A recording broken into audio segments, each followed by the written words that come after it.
Following the Money, the Charters of King James I, and the Foundations of Exploitation. Hey everyone, welcome back to Baldy's Thoughts, where we dive deep into history, philosophy, and the stories behind the systems shaping our world today.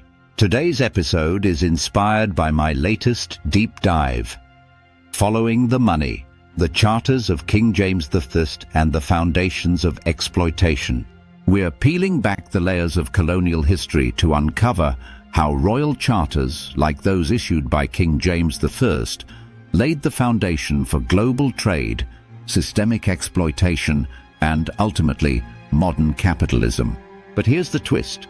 We're also connecting those 17th century decisions to the world we live in today. You'll want to stick around for this one. Let's jump in. So what's a royal charter and why does it matter? Think of it as a golden ticket issued by the king. In this case, King James I handed out charters to companies like the London and Virginia companies. These weren't just businesses, they were monopolies with immense power. These charters gave these companies the legal right to colonize, trade, and exploit. They were also tied to religious missions, framing colonization as a divine duty. Sounds noble, right? Not so fast.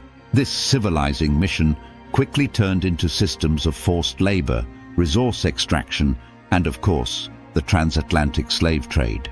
These charters created the legal and financial infrastructure for what became the global economy we know today. But here's the kicker. They also built wealth on the backs of enslaved Africans and displaced indigenous peoples. That wealth didn't stay in the colonies, it flowed straight back to England. Now, let's talk about the Virginia Company. This was one of King James I's pet projects, a joint stock company set up to establish the Jamestown colony in 1607. At first, it was about survival. But when tobacco entered the picture, the colony transformed. Tobacco wasn't just a crop, it was gold. But here's the dark side. Growing tobacco was labor-intensive. First, they tried exploiting indigenous peoples. When that didn't meet demand, they turned to indentured servants, and eventually enslaved Africans. This is where the Virginia Company's legacy becomes inseparable from the roots of systemic racism and economic disparity. The demand for tobacco in Europe skyrocketed, making slavery a cornerstone of colonial wealth. By the late 17th century, entire systems, legal, financial, and political, were designed to uphold and expand this exploitation. And the profits? They funded estates, universities, and even the Industrial Revolution in Britain. Here's where it gets even more interesting and troubling. The Church of England and other religious organizations played a major role in justifying colonization and slavery. Missionaries framed slavery as a necessary step to save souls. Meanwhile, institutions like the British and Foreign Bible Society distributed Bibles as tools of cultural assimilation. But it wasn't just religion. Fraternal orders, like the Freemasons, were heavily involved in colonial ventures. These secretive networks often funded and controlled trade routes, plantations, and even political decisions in the colonies. They were the invisible hand behind much of this exploitation. These groups didn't just disappear. Their influence is baked into the financial and cultural institutions we still see today.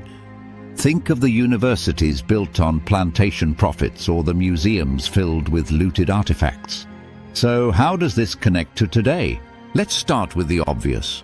The wealth generated during colonial times didn't vanish. It was reinvested into industries, banks, and institutions that continue to dominate global markets. Take Bible publishing, for example. What started as a tool of missionary work is now a multi-billion-dollar industry. Or the fact that institutions like Lloyd's of London, the insurance giant, originally insured slave ships. The global wealth gap, the debt burdens of the global south, and even the environmental damage tied to extractive economies, all of these issues can be traced back to decisions made centuries ago. When we follow the money, we see how deeply rooted these legacies are. This isn't just history, it's the foundation of modern capitalism, and it continues to shape the world we live in. So, what can be done? First, we need transparency. Governments, institutions, and corporations must acknowledge their ties to colonial exploitation. Second, reparations. This isn't just about money. It's about funding education, healthcare, and cultural preservation for communities impacted by slavery and colonization. And finally, systemic reform.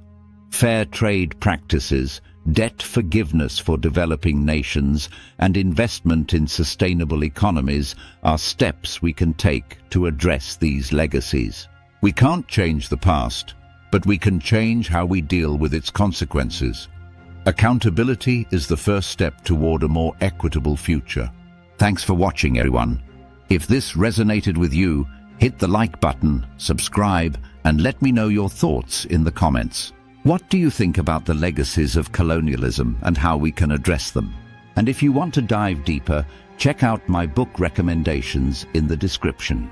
Until next time, keep thinking critically and stay curious.